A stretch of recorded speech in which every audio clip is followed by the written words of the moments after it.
solennellement, en tant que président de l'Union africaine et de l'Union des Comores, la comorianité de l'île de Mayotte. Et je rappelle que pour avancer dans la gestion de ce dossier, nous avons opté pour un dialogue avec la partie française afin de trouver une issue à ce contentieux désagréable dans l'intérêt de nos deux pays. Je souhaite souligner ma volonté profonde, qui est aussi celle du gouvernement comorien, d'honorer les institutions et la vie démocratique aux Comores en organisant de façon libre, transparente et démocratique les prochaines élections présidentielles et des gouverneurs de 2024. Le Comores a pu mettre fin au cycle des instabilités politiques qui caractérisaient la vie politique comorienne depuis l'indépendance en 1975 grâce à la politique de réconciliation nationale que j'ai menée depuis 2000. Cette politique de réconciliation soutenue et tous nos partenaires a apporté la stabilité dans le pays et nous avons le devoir de la consolider et de la pérenniser. Depuis 2002, en effet, la date du 26 mai est devenue une référence symbolique de l'alternance aux Comores, puisqu'à cette date s'opère la passation des pouvoirs issus d'élections présidentielles libres et transparentes. C'est animé de ce circonstance de préserver la paix et la stabilité et la démocratie à l'Union des Comores que je sollicite à nouveau votre appui et votre accompagnement afin que les prochaines élections présidentielles et des gouverneurs prévues pour les mois de décembre et de janvier prochain puissent se tenir dans de très bonnes conditions. Et pour conclure, je reste confiant que le 26 mai 2024 marquera une fois encore la maturité politique des Comoriennes et des Comoriens et que la prochain président de l'Union des Comores symbolisera l'ancrage et la force de la démocratie comorienne. Je vous remercie. Au nom de l'Assemblée générale, je tiens à remercier le président de l'Union des Comores de l'allocution qu'il vient de prononcer et je prie le protocole de bien vouloir accompagner son Excellence. L'Assemblée va entendre l'allocution de son Excellence M. Luis Rodolfo Abinader Corona, président de la République dominicaine. Je prie le protocole de bien vouloir accompagner son Excellence.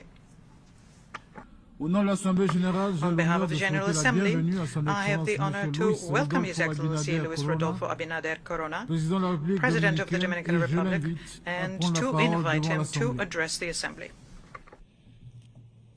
Excelentísimo señor Denis Francis, presidente del 78º periodo de sesiones de la Asamblea General de las Naciones Unidas. Excelentísimo señor Antonio Guterres, secretario general de las Naciones Unidas. Excelentísimos señores jefes de Estado y de Gobierno. Honorables jefes de delegaciones, señoras y señores. Avanzada la segunda década del siglo XXI, la humanidad afronta retos heredados y nuevos obstáculos que requieren acción. Debemos ver estas calamidades como oportunidades que nos combinan a trabajar juntos para superarlas. República Dominicana tiene el firme compromiso de que podamos construir un modelo de desarrollo humano, inclusivo, justo y sostenible. Sin embargo, es legítimo preguntarnos, ¿estamos realmente encaminados a lograrlo? Las diversas crisis generadas por el cambio climático han tenido impactos devastadores para nuestro planeta y para nuestras sociedades, como las sequías, la subida del nivel del mar, la pérdida de la biodiversidad, los fenómenos meteorológicos extremos, entre otros. Estos impactos han generado un pasivo ambiental que amenaza fuertemente todo el progreso que hemos alcanzado en las últimas décadas.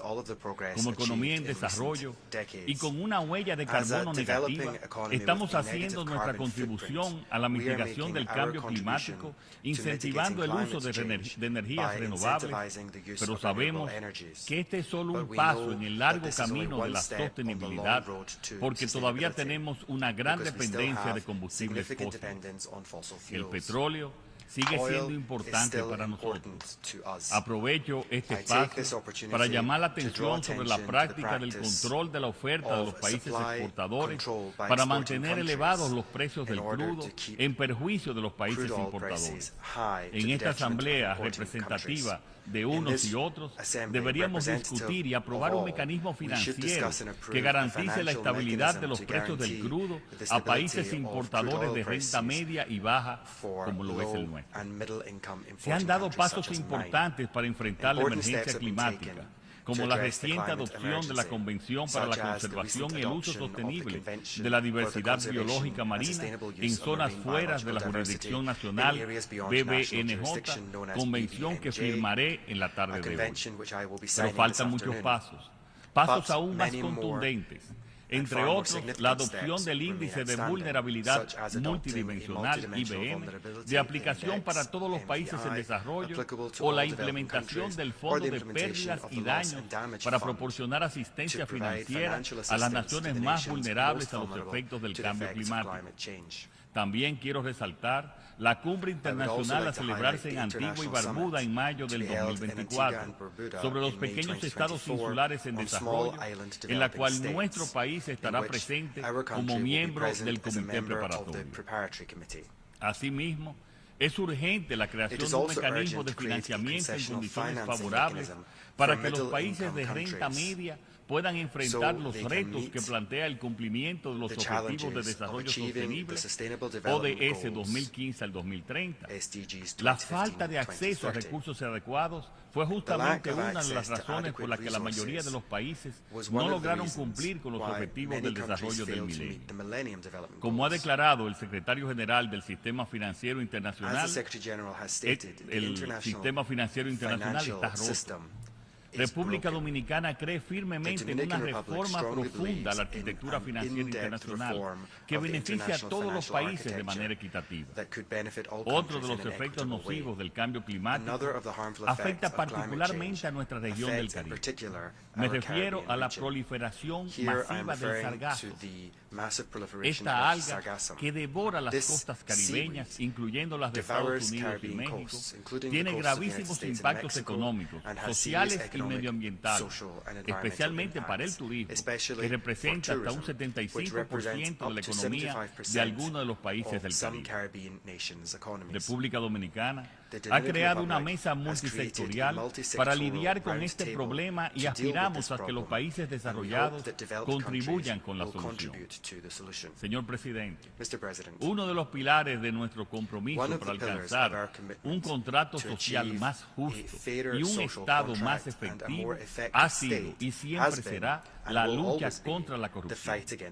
La ciudadanía dominicana la ha asumido como respuesta a uno de sus principales reclamos.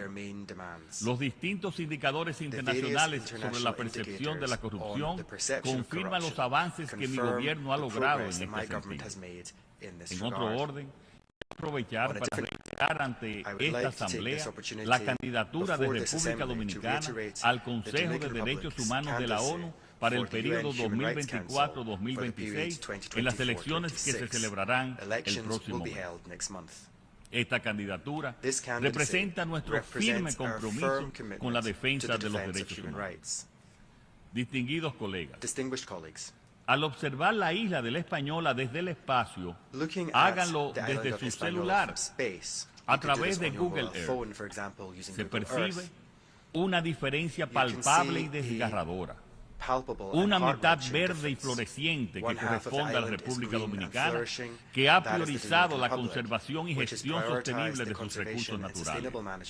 La otra mitad, desprovista de esa rica cubierta forestal, refleja el dramático paisaje deforestado de Haití.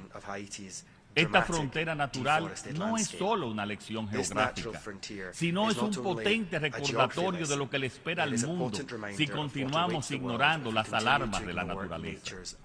Señoras y señores, Haití hoy no solo sufre una tragedia medioambiental, sino también una inestabilidad política y social que puede convertirse en una amenaza para toda la región.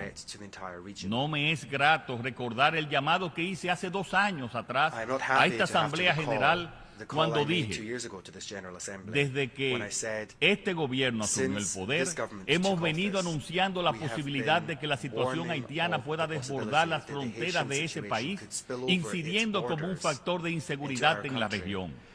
De ahí la necesidad de que esta comunidad de naciones asuma de una vez y por todas el tema haitiano como uno de altísima prioridad y de permanente seguimiento. Hoy, 2 años después, se verifica la dura realidad de esa advertencia.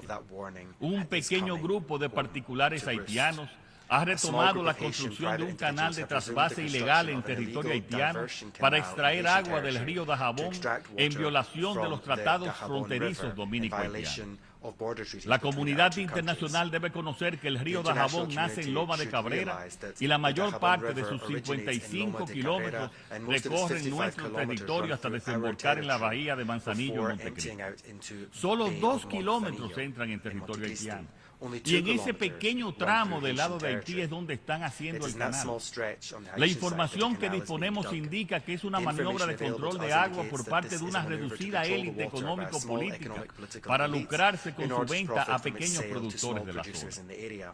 La idea de ese proyecto nunca fue comunicada oficialmente al gobierno dominicano, ni se suministró documentación sobre su envergadura, su impacto ambiental y la identidad de sus beneficiarios finales. A pesar de la exigua información disponible, los análisis que hemos realizado demuestran que la obra pone en riesgo el acceso al agua de centenares de familias agricultoras dominicanas y haitianas, aguas abajo de donde se construye el canal. Además, el proyecto pone en peligro de inundación tanto el Parque Industrial Codevi, 300 metros aguas abajo del canal, y a sus 19,000 trabajadores haitianos, como también a una parte de los habitantes de las ciudades fronterizas de Dajabón y Juana Méndez. Y como si fuera poco, tendría efectos ecológicos nocivos, afectando la laguna de Saladilla, una de las principales humedales de la República Dominicana. Desde abril de 2021, nuestro gobierno ha solicitado a las autoridades haitianas reiteradas veces detener la construcción unilateral e ilegal de dicha obra. El propio gobierno haitiano ha señalado que no se trata de una obra gubernamental, pero no la ha detenido producto de la debilidad institucional y la crisis de orden público y seguridad en ese país. La situación ya ha derivado en una delicada animosidad a ambos lados de la frontera. Ante este acto ilícito internacional, cometido por particulares en una parte del río que se encuentra en territorio haitiano, el gobierno dominicano se ha visto obligado a tomar medidas contundentes, como el cierre de la frontera con Haití, para garantizar la seguridad y el interés nacional, así como para proteger nuestros ríos, medio ambiente y producción agrícola.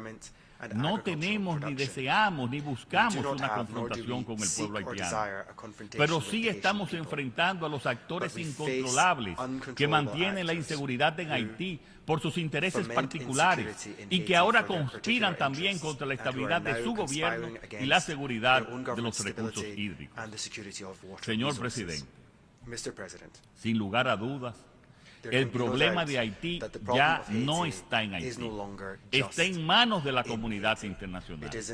Y por esta razón respaldamos firmemente la postura responsable del presidente de los Estados Unidos, Joe Biden, expresada ayer desde esta misma tribuna y que nosotros vamos a repetir ahora. El Consejo de Seguridad tiene que autorizar de forma urgente la misión de seguridad respaldada por la ONU.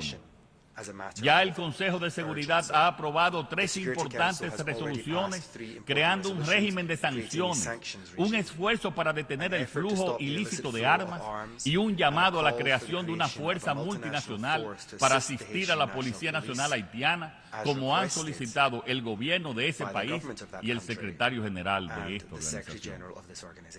Aplaudimos el importante gesto solidario de Kenia de liderar la fuerza multinacional y el de Jamaica y Bahamas de aportar efectivos.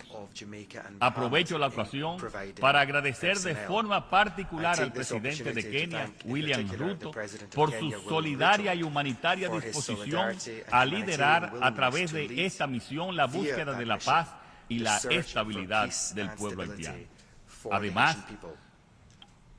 deseamos que todos los países que están considerando jugar un rol en este encomiable esfuerzo a actuar con determinación.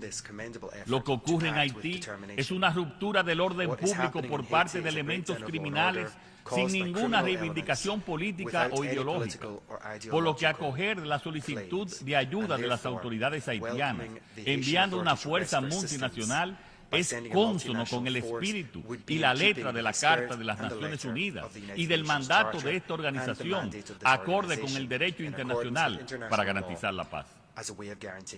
Estamos todos conscientes que el proceso de pacificación en Haití debe asumirse junto a un pacto social y político.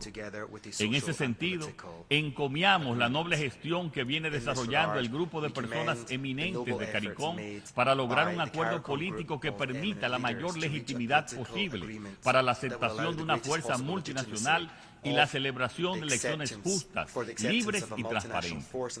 En ese particular, quiero reconocer al primer ministro Andrew Holness de Jamaica por todos sus esfuerzos.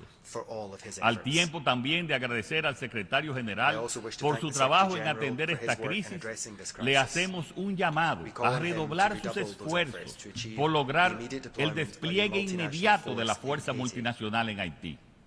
Hacemos también un llamado al Consejo de Seguridad a aprobar dicha resolución ahora, porque el tiempo se agotó. Señor presidente, República Dominicana, durante siglos de convivencia, muchas veces difícil, junto al pueblo haitiano, ha dado muestras evidentes de incansable solidaridad. Haití necesita mucho. Y quiero reiterar nuestra solidaridad con el pueblo haitiano, pero sin olvidar que nuestra principal responsabilidad es defender los intereses del pueblo dominicano. Así lo hemos hecho siempre, así lo hacemos, y tengan por seguro que así lo seguiremos haciendo, porque no hay ni habrá nunca una solución dominicana al problema haitiano. Señoras y señores, no esperemos a que la próxima advertencia sea crónica de una tragedia anunciada. Que este momento, en el 78º periodo ordinario de sesiones de la Asamblea General, marque un renacimiento en nuestra determinación colectiva para forjar un futuro más seguro, inclusivo y sostenible para Haití y para todos. Hago un llamado final. Este escenario global nos desafía a actuar no solo como naciones individuales, sino como una colectividad unida, con una visión compartida y un propósito común. La historia nos juzgará no solo por las palabras que pronunciamos en estos sagrados salones, sino más crucialmente por nuestras acciones en el terreno de la realidad. No le fallemos al futuro. Muchas gracias. Au nom de l'Assemblée générale, je tiens à remercier le président de la République dominicaine de l'allocution qu'il vient de prononcer et je prie le protocole de bien vouloir accompagner son Excellence. L'Assemblée va entendre l'allocution de son Excellence Madame Maya Sandu, présidente de la République de Moldova. Je prie le protocole de bien vouloir accompagner son Excellence.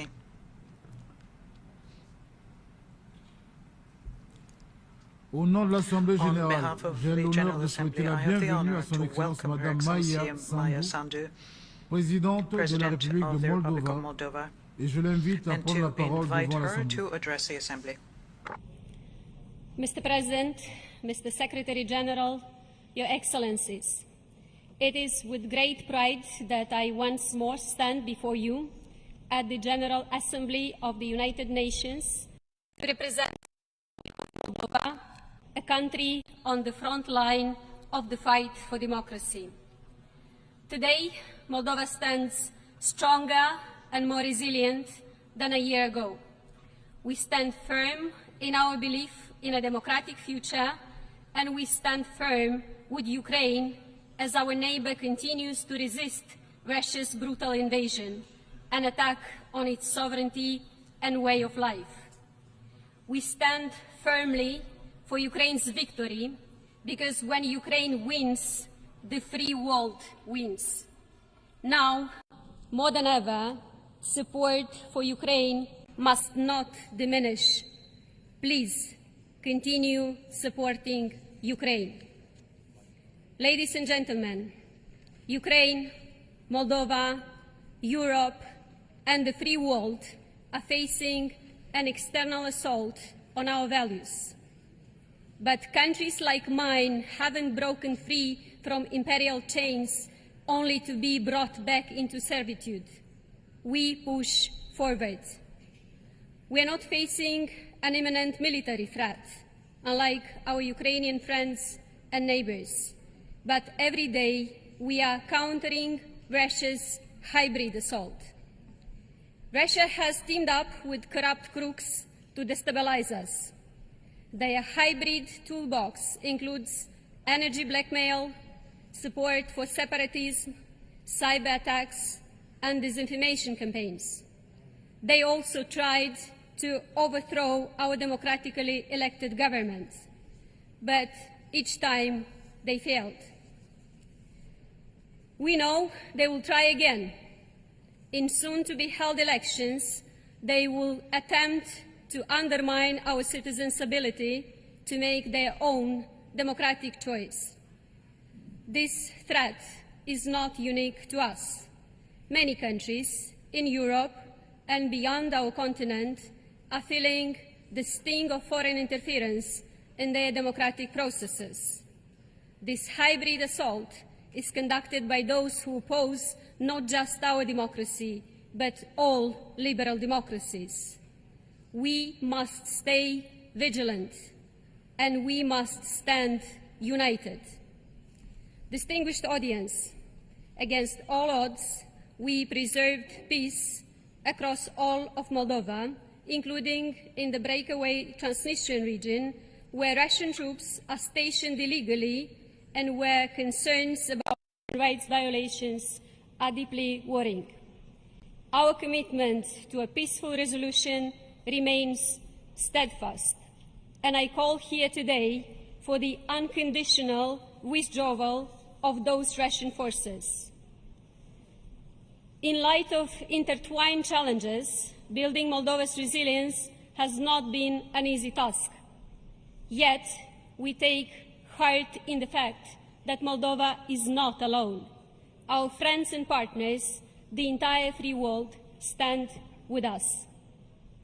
Building resilience means that Moldova has moved from relying solely on Russian gas to having a mix of energy sources and backup storage. We are also building electricity lines to Europe, investing in energy efficiency, and pursuing renewable sources. The true measure of a democracy's success rests in its ability to deliver a better life and real economic benefits to citizens. Strengthening our economy as the war rages across the border is a daunting challenge, but we are determined. Small and medium-sized enterprises can now access funds to grow. Digital public services are helping to cut red tape. The EU market is open to exports of our fruit and vegetables. Inflation is down to 10% from a peak of 35% last October. A major ratings agency has upgraded our outlook to stable. We are comprehensively reforming the justice system, redoubling our efforts to defeat corruption and organized crime. Part of this effort is reducing the malign influence of fugitive oligarchs who at one time captured our state. I'm grateful to many of you in this room for imposing sanctions on those individuals.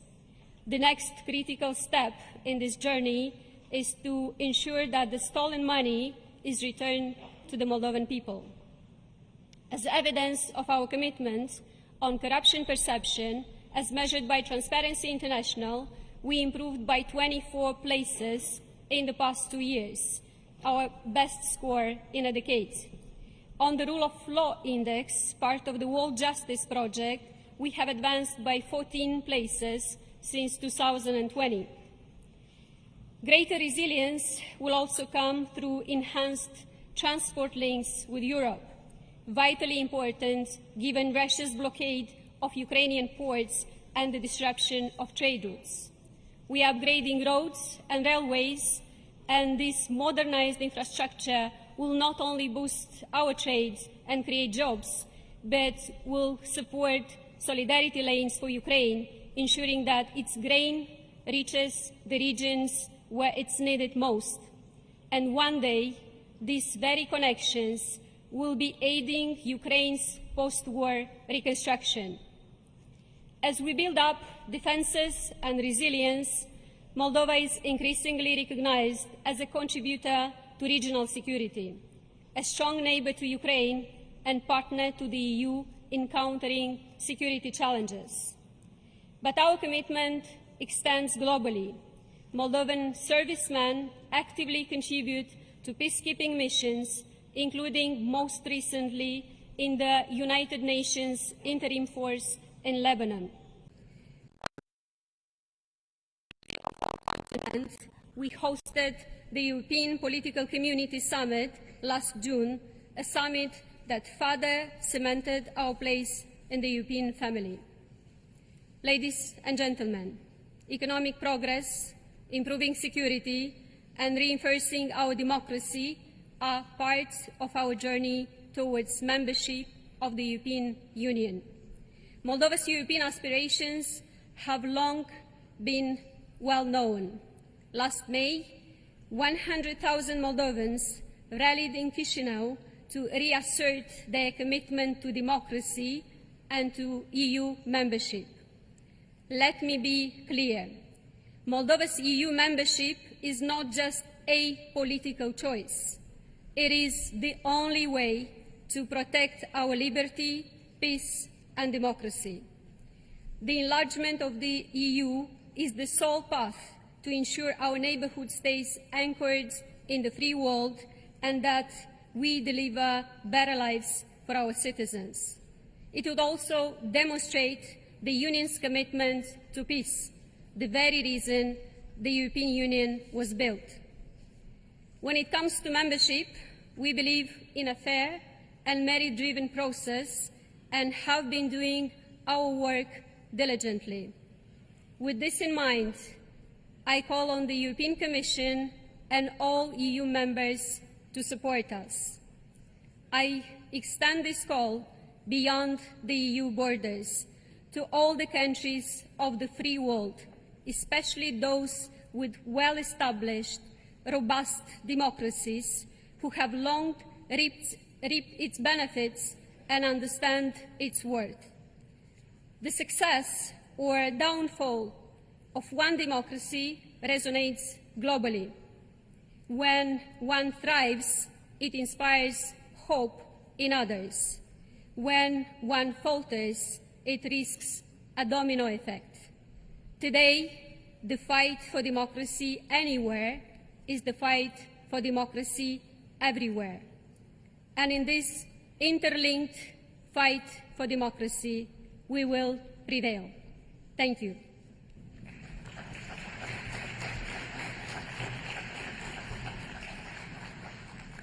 On behalf of the Assembly, I wish to thank the President of the Republic of Moldova for the statement just made, and I request protocol to escort Her Excellency. An address by His Excellency Julius Maada Bio, President of the Republic of Sierra Leone. I request protocol to escort His Excellency.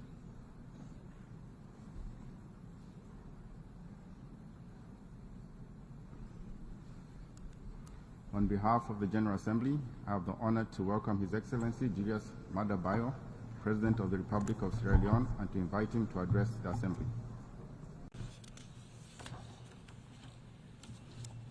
Your Excellency Dennis Francis, President of the General Assembly, Your Excellency Antonio Guterres, Secretary General of the United Nations, Excellencies, colleague heads of states and government, distinguished ladies and gentlemen. Your Excellency, permit me to extend my heartfelt congratulations on your auspicious assumption of the presidency of the 78th session of the General Assembly. my delegation and I stand unwaveringly by your side, committed to fortifying the bedrock of global unity during your tenure. I offer my profound respect and gratitude to your predecessor, Mr. Saba Kurusi of Hungary, whose deft stewardship of the 77th session is a guiding beacon for all. To our esteemed Secretary General, Mr. Antonio Guterres, your dedication to weaving together the strands of global consensus for battling poverty, planetary crisis, and championing sustainable development goal is a testament to your leadership. Mr. President, the soul of Sierra Leone, echoing the spirit of Pan-Africanism, resonates with the clarion call of this year's theme: rebuild trust and reignite global solidarity. A testament to our enduring democratic spirit was showcased on June 24th, when in free, fair, and peaceful multi-tier elections, the Sierra Leonean people elected their leaders across various tiers of governance. My re-election as president for a second final term serves not merely as an endorsement of my leadership, but a solemn testament to my government's commitment to fashioning a Sierra Leone that thrives as a united, peaceful, and dynamic bastion of hope and opportunity. A nation where our aspirations for abundant jobs, food security, quality education, and equitable healthcare are not mere dreams, but manifest realities, where justice and opportunities are not mere prerogatives of a few, but the birthright of all. Mr. President, in the face of global upheavals, from the pandemic to geopolitical tensions exemplified by the war in Ukraine and the ensuing food crisis, my first term stood as a beacon of our commitment to democratic freedoms and human rights. We rooted out the unpleasant legacies of the past, repealing antiquated laws such as the seditious libel statute that lingered for half a century. We consigned the death penalty to the annals of history and charted bold advances against the scourge of corruption. Our devotion to education was unambiguous. Over 800,000 new learners were introduced under our aegis, and we significantly augmented domestic educational funding, ensuring it constituted an average of 22% of our national budget. We champion an ethos of radical inclusion, providing unfettered and tuition-free access to quality primary and secondary school education for all. In our unwavering commitment to dismantle the barriers of gender inequality, my administration declared a state of emergency on the heinous crime of rape and sexual and gender-based violence. Sierra Leone urged the global community for solidarity on access to justice and remedies for survivors of sexual violence and the recognition of November 18 by this General Assembly as World Day for healing from sexual exploitation, abuse, and violence. Our Gender Equality and Women's Empowerment Act of 2022 shows our commitment to equality. With this act, I've proudly inscribed our nation's pledge to reserve a minimum of 30% of seats in elected and appointed offices for women, ensuring equal employment opportunities, lengthening maternity leaves, and compelling our financial institutions to chart pathways that amplify women's access to financial resources that they so rightfully deserve. As I step into my second term, Mr. President, my government has carved out 5 pillars that guide our national development trajectory to spur sustainable development and social progress. Food security. 1. Food security, intertwined with investment in agriculture, is poised to not just to feed our nation, but to fuel job creation, propel economic growth, and alleviate the weight of poverty. 2. Human capital development, meticulously crafted for the modern era with a special lens for gender equality. 3. Youth employment scheme. This promises our younger generation that their energy, passion, and ambition will find fertile ground in Sierra Leone. 4. Cutting-edge technology and infrastructure program. This is conceptualized to pave sustainable pathways of economic ascent. And a thorough revamp of public service architecture, refining its essence for utmost efficiency, professionalism, and service delivery. SDGs towards peace, prosperity, progress, and sustainability for all. Mr. President, 78 years ago, the United Nations was born from the profound understanding that peace, development, and human rights are inextricably intertwined. Each element nourishes the other, creating an equilibrium essential for global harmony. As we stand at this juncture, let us remember that the noble ambitions enshrined in the Charter of the United Nations to foster international cooperation, to confront and surmount challenges, be they economic, social, cultural, or humanitarian in nature. It is in unity and shared purpose that the promise of a brighter, just, and peaceful world is realized. The resonant theme of this General Assembly, therefore, opens a horizon of possibilities, beckoning us to harmoniously forge ahead in the shared pursuit of accelerating actions on the 2030 Agenda and its sustainable development goals towards peace, prosperity, progress, and enduring sustainability for all. Our world faces formidable challenges: widespread poverty, persistent hunger, the looming shadow of climate change, and the unsettling presence of sustained and emerging conflicts.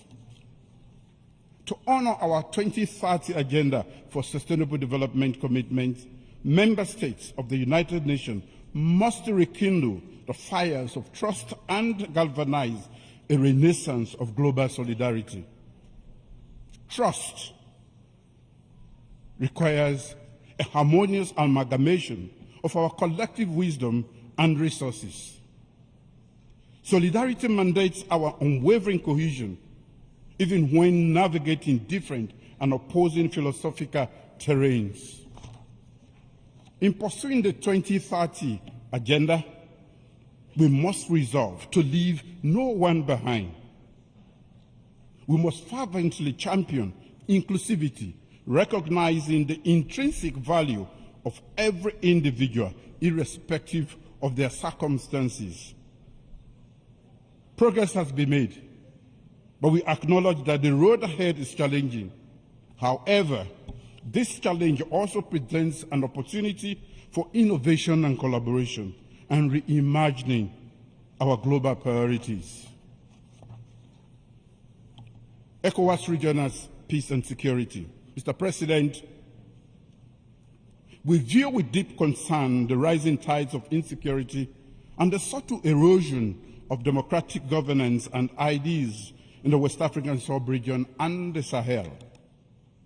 Sierra Leone raises its voice alongside our ECOWAS allies, expressing unequivocal dissent towards an extra-constitutional changes of government.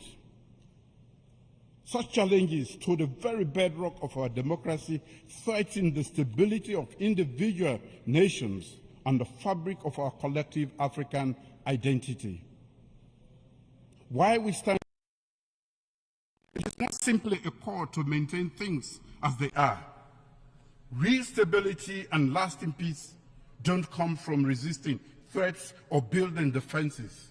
Instead, they arise from genuine, open conversations. True dialogue requires that everyone at the negotiating table must be ready to seek and find common ground. While we emphasize the importance of dialogue, we cannot ignore the crucial reality. The ongoing threats to our continent's constitutional stability are signs of deeper problems. Every action that undermines the rule of law is connected to underlying issues. These range from past and present injustices to the burden of poverty, widespread unemployment, and the dangers of discrimination. Our duty is clear. We must lift our people from poverty. We should focus on creating jobs and supporting industries that benefit our countries and our continent. Mr. President, national electoral reforms. Elections as vehicles of democratic transformation fortify governance and allow peaceful transitions. After our nation's multi-tier elections on June 24th, we stand resolved to strengthen our democratic foundation, recognizing the significance of deepening our democracy. I have instituted a National Electoral Systems Review Committee to address historical challenges to our electoral processes. Since our first multi-tier elections were conducted after the Civil War in 2002, the electioneering process has been plagued with persistent challenges, including contestations of declared presidential election results by the constitutionally mandated Electoral Commissioner. To address these historical challenges and consolidate our democratic gains, a comprehensive review of the electoral system is necessary to reform Sierra Leone's electoral landscape. The National Electoral Systems Review Committee will comprise the government, civil society, political parties, professional organizations, and development partners. It holds the mantle of evaluating existing frameworks, institutional arrangements, and observer mission reports. Its mandate extends to proposing vital reforms fortifying Sierra Leone's electoral integrity. These actions encapsulate our commitment to forging a fertile environment for dialogue, affirming democratic governance, and fostering enduring peace. Mr. President, it is regrettable to note the decision of certain member states to introduce unilateral cohesive measures, including visa restrictions on Sierra Leonean citizens following the recent multi-tier national elections. We observe that such unilateral measures, which are in contravention of international law, have sometimes been the response to electoral outcomes in other African nations to exert political pressure. As members of the international rules-based community, African states strive for sovereignty and meaningful cooperation based on mutual respect and understanding. In democratic processes, every democracy faces unique challenges. However, the essence of sovereignty, as contained in the UN Charter, is the ability of member states to address and resolve internal matters independently and without external pressure. In our engagement on the international stage, we hope for understanding and mutual respect, especially on important issues like national elections. Constructive dialogue and open channels of communication should be the pillars of our global interaction and not punitive, unilateral, cohesive measures that do not further the entrenchment of democracy, but instead strain relations between nations. Sierra Leone remains steadfast in its commitment to free, fair, and credible elections alongside our dedication to the rule of law. We believe that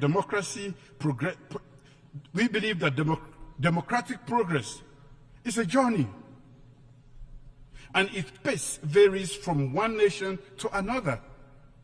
We respect the individual paths countries have taken in their quest for democracy and anticipate the same level of understanding and respect for ours.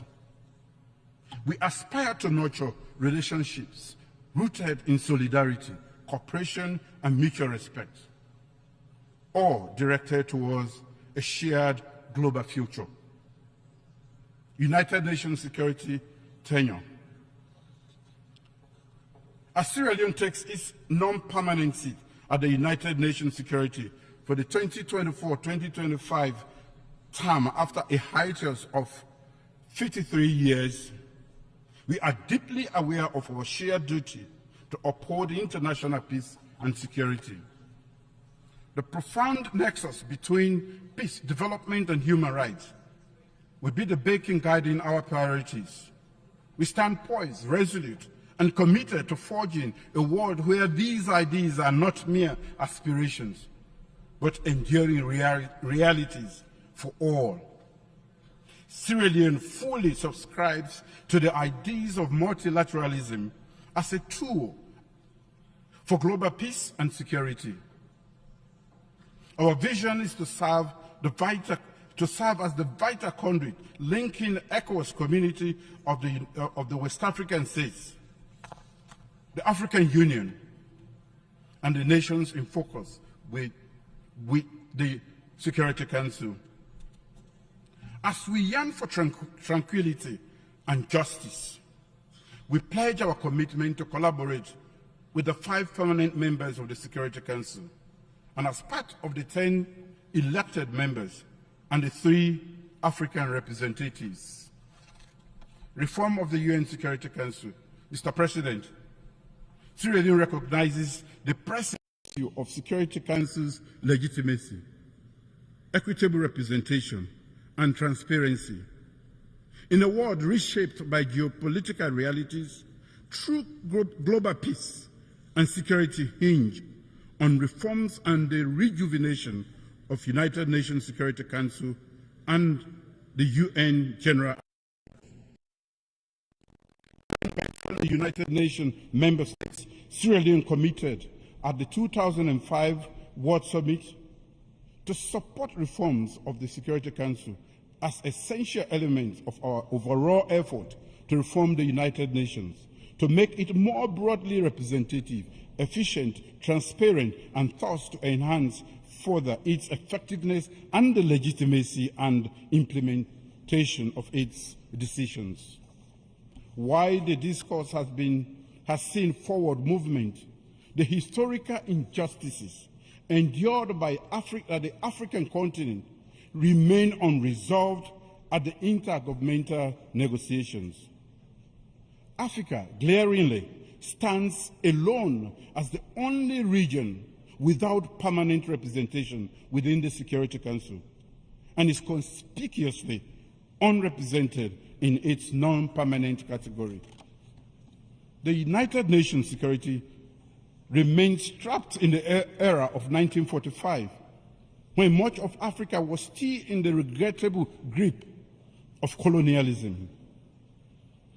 We must not allow this colonial ethos to persist 3/4 of a century later. Africa demands for 2 permanent seats, complete with commensurate rights, including the veto, is maintained, if maintained, and 5 non-permanent seats are issues of equity, justice, and our right to have an equal say in the decision-making on issues that affect the African region. Our conviction is steadfast. Security Council reform should squarely confront these long-standing inequity and imbalance, addressing Africa's unique circumstances. As the coordinator of the African Committee of 10 Heads of State and Government on the reform of the United Nations Security Council, Sierra Leone will continue to advocate and garner support among member states and other interest groups for the common African position as enshrined in the Eswatini Consensus and SADC Declaration.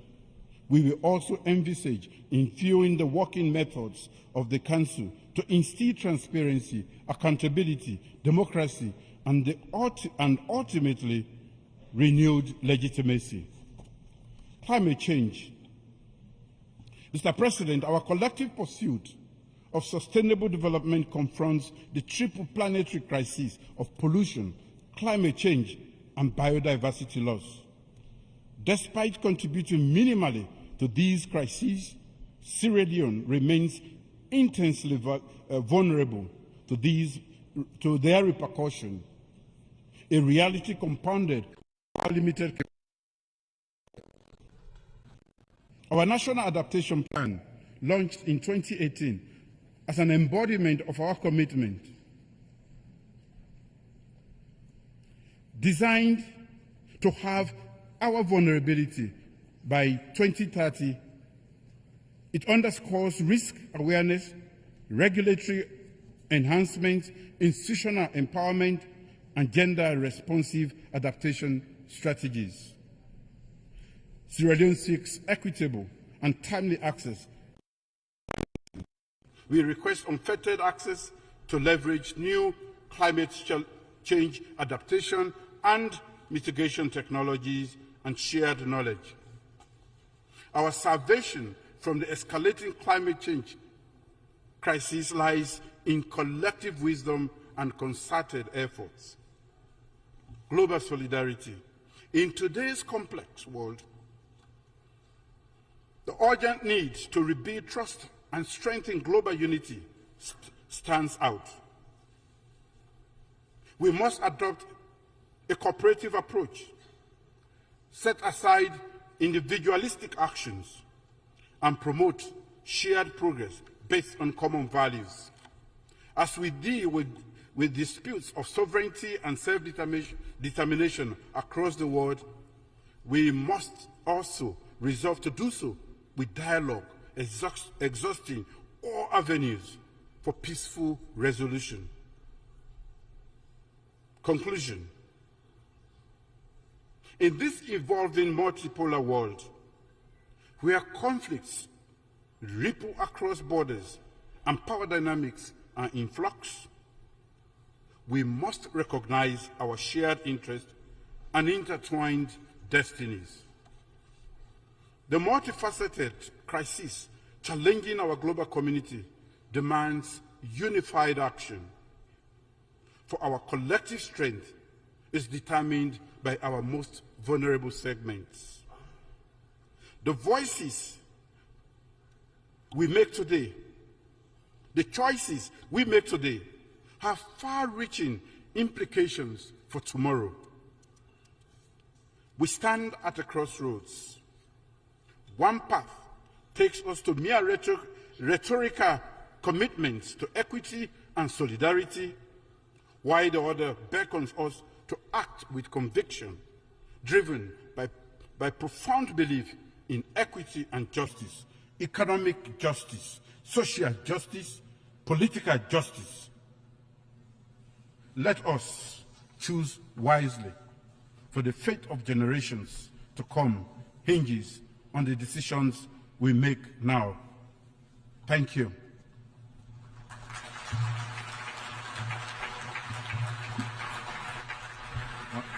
On behalf of the Assembly, I wish to thank the President of the Republic of Sierra Leone for the statement just made, and I request protocol to escort His Excellency. We hear an address by His Serene Highness Prince Albert II, Sovereign Prince of Monaco. I request protocol to escort Serene Highness, His Serene Highness, on behalf of the General Assembly. On behalf of the General Assembly, I have the honor to welcome His Serene Highness Prince Albert II, Supreme Prince of Monaco, and to invite him to address the Assembly. Monsieur le Président de l'Assemblée Générale, President of the General Assembly, Secretary General, Heads of States and Governments, Excellencies, ladies and gentlemen, first of all, please allow me to express my heartfelt condolences to the authorities of Morocco and Libya in the wake of the devastating events in these two countries. I would like to express the solidarity and the support of Monaco to the people of Morocco and Libya who have shown courage and remarkable resilience in these particularly difficult times. In 1993, I was taking the floor for the first time from this rostrum as head of delegation of the Principality of Monaco. This was at the 48th session of the General Assembly. My country celebrated the 30th anniversary of its admission last spring. My determination to do that, to make sure that Monaco contributes to the implementation of the Charter, is strengthened by the fact that current challenges oblige us to do that. This year, we're celebrating the 75th anniversary of the Universal Declaration of Human Rights, and I would like to welcome the commitment of Eleanor Roosevelt, who played a decisive role in drafting this historic document, aiming at making sure that every human being can have the inalienable rights. In the recent decades, the United Nations has achieved gains that only multilateralism can allow for. For example, the Agenda for Peace, which was passed during the Security Council Summit in 1992, Agenda for Development, General Assembly in 1997, Millennium Development Objective in 2000, Sustainable Development Objectives in 2015. It is through working together that we've been able to move forward quite so significantly. Mr. President, Monaco was an observer to the UN when my father, Prince Rainier III, decided to take part in the Rio Conference, in the wake of which we had the Agenda 21, which is customarily called the Rio Convention. And this participation in the Earth Summit was one of the trigger elements which resulted in the fact that the Principality started seeking full membership in the community of nations which gather here in this august chamber. The respect for the environment and wild fauna on land and sea and supporting science were fundamental priorities for the princes of Monaco throughout the centuries. Today, what was a relentless commitment have become a duty for our survival. And that is why we signed the Framework Convention on Climate Change, the Convention on Climate Change, the Convention on Biodiversity, and then the Convention to Combat Desertification. These international treaties, they were added to thereafter, but they continue guided our action to preserve the planet from environmental disasters which can destroy all progress. In this regard, I would like to underscore to what extent the growing body of international law is the unsung success of our cooperation efforts within the UN, and recall that since our admission to the United Nations, we have become parties to 50 international treaties covering a large spectrum of topics such as human rights, disarmament, environment, or the law of the sea.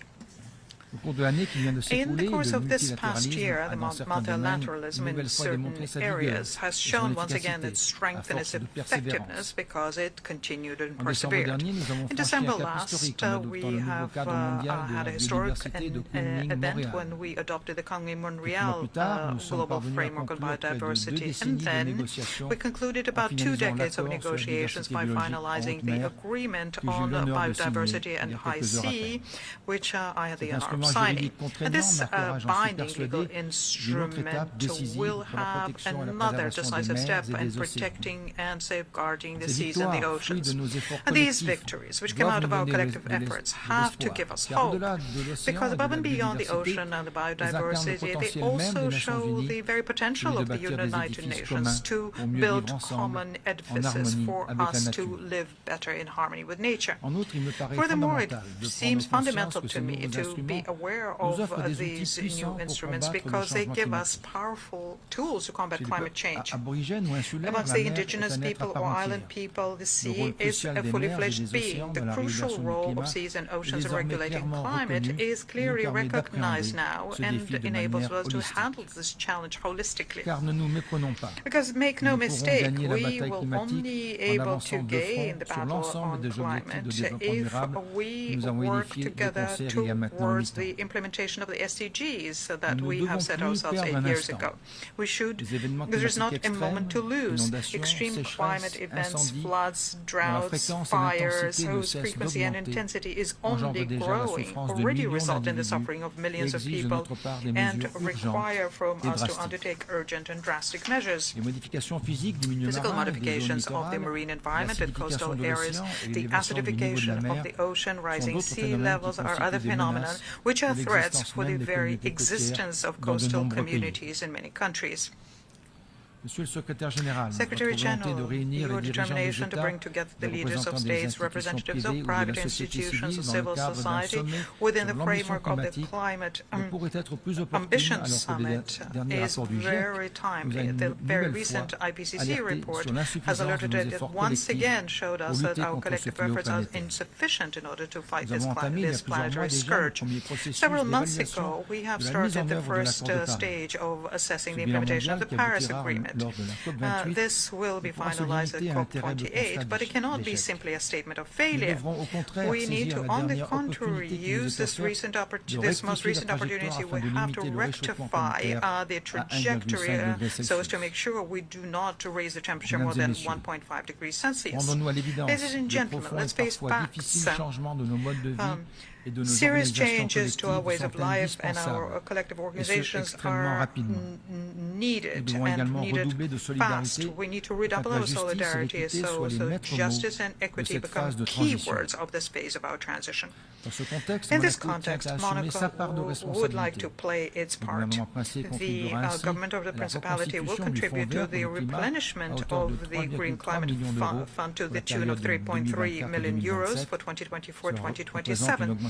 This is a 10% increase compared to the previous period, and Monaco is already a #1 per capita donor into this fundamental instrument under the Paris Agreement. Mr. President, for more than a century, Monaco has shown how our man and sea can coexist.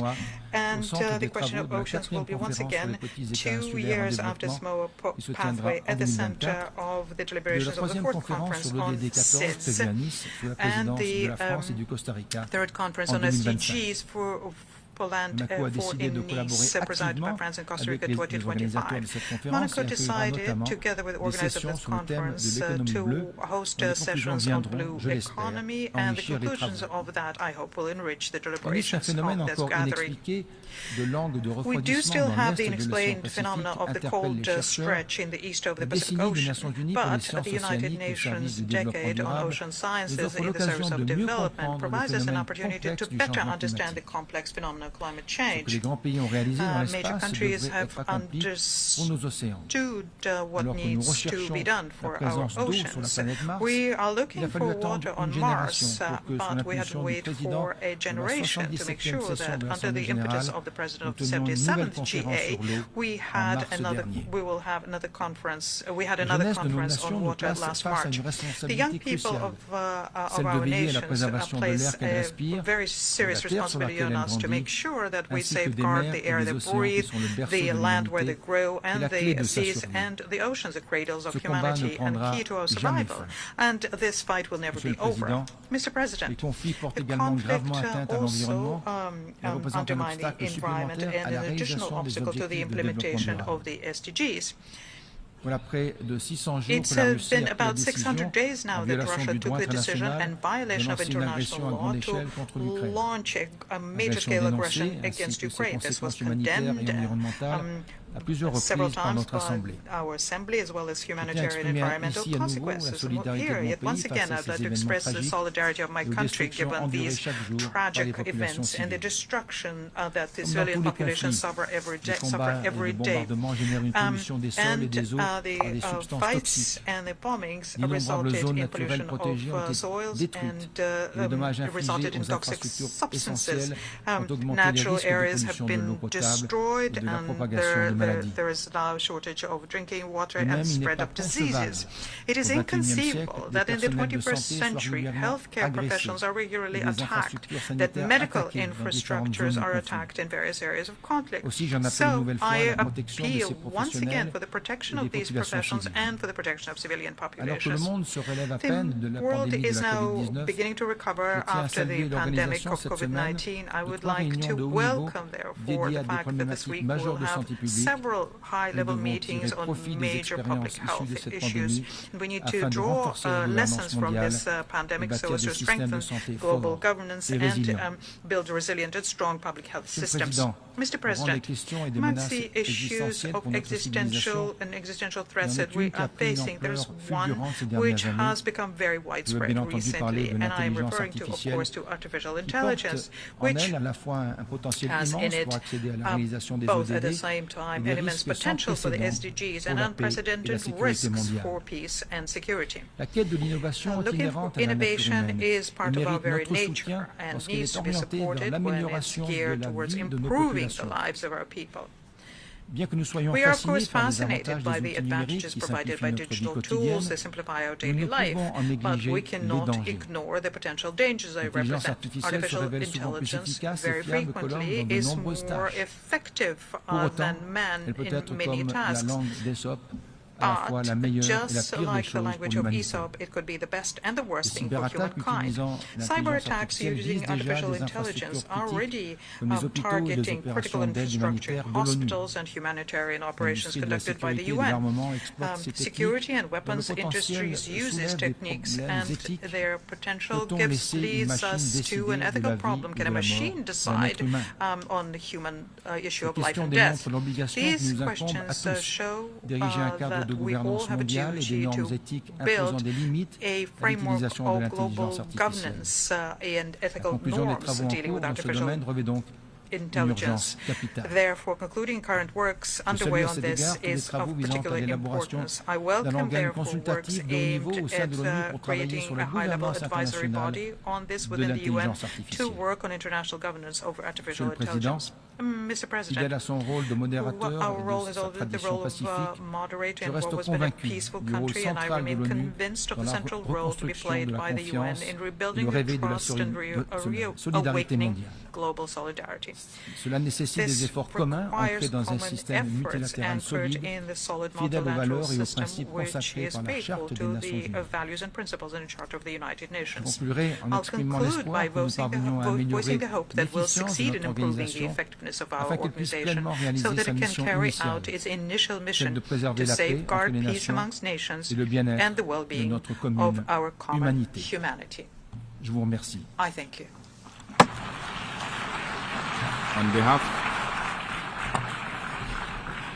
On behalf of the Assembly, I wish to thank the Sovereign Prince of Monaco for the statement just made and request protocol to escort His Serene Highness.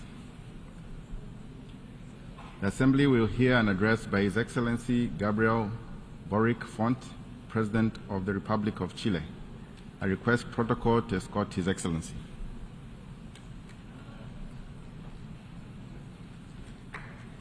On behalf of the General Assembly, I have the honor to welcome His Excellency Gabriel Boric Font, the President of the Republic of Chile, and to invite him to address the Assembly.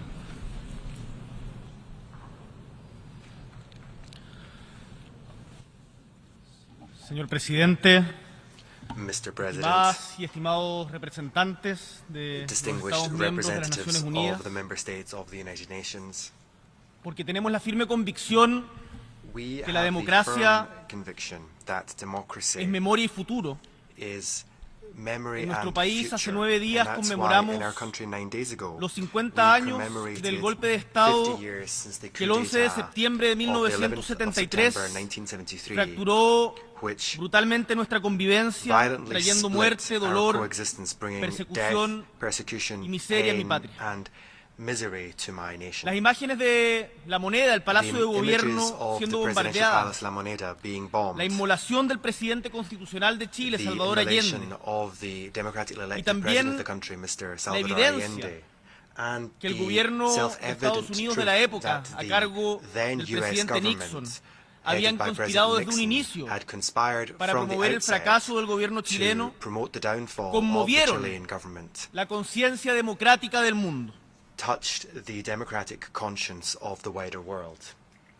Mientras habían algunos países que en esa época apostaban por la desestabilización de democracias frágiles y otras más robustas, hubo también organismos multilaterales como el Sistema de Naciones Unidas que jugaron un rol fundamental en la defensa de los derechos humanos y de la democracia. Porque desde un primer momento se la jugaron por defender a los que más sufrían, a los más desvalidos, en América Latina, en Chile y en gran parte del mundo. Por ello, tenemos con Naciones Unidas, así como con varios de los países aquí presentes, una enorme deuda de infinita gratitud. Fueron miles quienes anónimamente prestaron auxilio a los perseguidos, salvaron vidas y ejercieron una solidaridad que hasta el día de hoy nos conmueve con las víctimas de la dictadura encabezada por Augusto Pinochet. Desde entonces, nuestro país ha recorrido un largo camino. Como chilenas y chilenos nos sentimos orgullosos de habernos unido para poder recuperar la democracia, restaurar la república y rehacer el camino de ampliación de derechos y de las libertades fundamentales que habían conquistado los fundadores de nuestra patria. Chile es un país que ama y fomenta la paz, y desde esa identidad que nos caracteriza es que vengo a hablar. A 50 años de esta tragedia que les describo, asumimos nuestros dolores y los hemos ido enfrentando por iniciativas como la Comisión RETI, la Comisión VALE o hoy día el Plan Nacional de Búsqueda. Pero consecutivamente Chile es un país que progresa porque hemos sacado lecciones de nuestro pasado. Estamos reviviendo nuestro pasado para poder construir un mejor futuro. Y desde ese aprendizaje nos proyectamos a los desafíos que nos plantea el presente. Yo diría que el principal y con el cual estamos mayoritariamente de acuerdo, y lo he escuchado en los discursos que nos han antecedido, es que los problemas de la democracia siempre deben resolverse con más democracia y nunca con menos. Y que un golpe de Estado jamás es inevitable. La democracia siempre ofrece alternativas. Aprendimos también que los derechos humanos son una base ética irrenunciable en la acción política, y que los derechos humanos no tienen un color político y deben ser promovidos y defendidos en todo tiempo y en todo lugar. Y su condena debe ser clara sin importar cuál sea el color del gobierno que los vulnere. Este es un principio que hemos sostenido y seguiremos sosteniendo, en especial como miembros del Consejo de Derechos Humanos de Naciones Unidas. Aprendimos a través de nuestra historia también que la democracia es frágil, que no está garantizada para siempre y que por lo tanto debemos cuidarla, que la violencia no es aceptable como forma de adopción política en democracia, y que debe siempre prevalecer el diálogo entre quienes piensan distinto, lo que también aplica a las relaciones entre los países. Por eso, quiero reafirmar la vocación profunda de Chile por el multilateralismo, los mecanismos pacíficos de solución de controversias. Aprendimos también, y esto creo que es importante destacarlo en tiempos de polarización, que cuando logramos unirnos en pos de objetivos comunes podemos avanzar de manera plural por el beneficio de nuestros pueblos. Porque es cierto Because it's true to Quien say, quiera que siga el debate en nuestro país podrá and you ver just have to follow the debates in my que country to realize en this. Chile persisten It's grandes true diferencias, that there are major pero differences of también hay opinion in grandes Chile consensos. today, but there are also major Y es así consensuses. como en conjunto, And taken con los together, 4 expresidentes along y with the 4 presidenta vivos former actualmente, presidents who are y mi currently persona still firmamos un alive, compromiso we de cara al have futuro signed a firm por la commitment democracia for the y los future derechos humanos. of democracy and human E rights invitamos in our country. a otros líderes de And we Estado invite también a adherir. other Y state también, leaders to join us in incluso this effort. en los momentos de más algidez Even política, at the moments somos of capaces, most oficialismo y political oposición, turmoil, de juntarnos para we buscar are able caminos to come together que nos to permitan seek salir de los ways entrampamientos y poner a out nuestro of pueblo our por delante de difficulties nuestras and which legítimas put our diferencias. people ahead of our Y es legitimate así como en differences. conjunto, That is why insisto, en together, conjunto, and I oficialismo underscore y this, oposición, together, both the government vamos and the armando camino opposition are para seeking poder atender a las demandas de paths nuestro pueblo. forward to meet the demands of our people.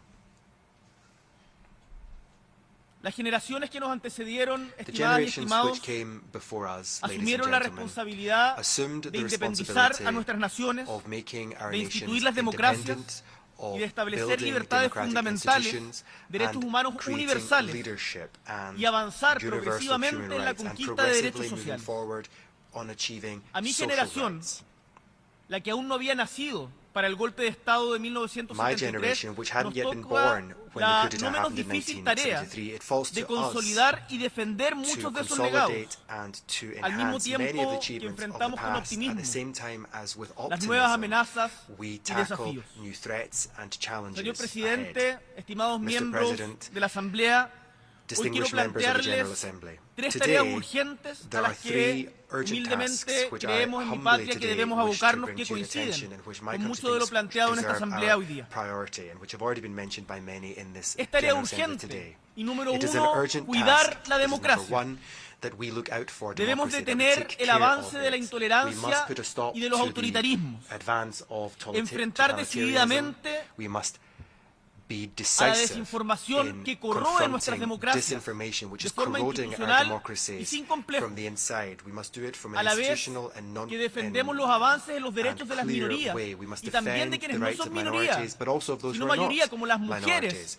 who are in fact cuyos the avances majority, y such as derechos se women, ven amenazados whose por progress sectarismo y is fanatismo threatened de diferente tipo. by various forms of totalitarianism and Tenemos, fanaticism. estimados y estimadas, que atender We must a las causas profundas de la desafección que genera la democracia. tackle the profound Porque vemos causes con that preocupación are undermining our democracies. We que are su concerned pérdida o su fragilidad that hoy día these puede que no se vulnerabilities or the exprese en los loss of golpes de democracy, Estado del siglo XX, sino que tenga nuevas formas, will take on new forms, not of the incluso coup d'etats algunas of the 20th century, but new forms con in the apariencias de 21st mayoría. century.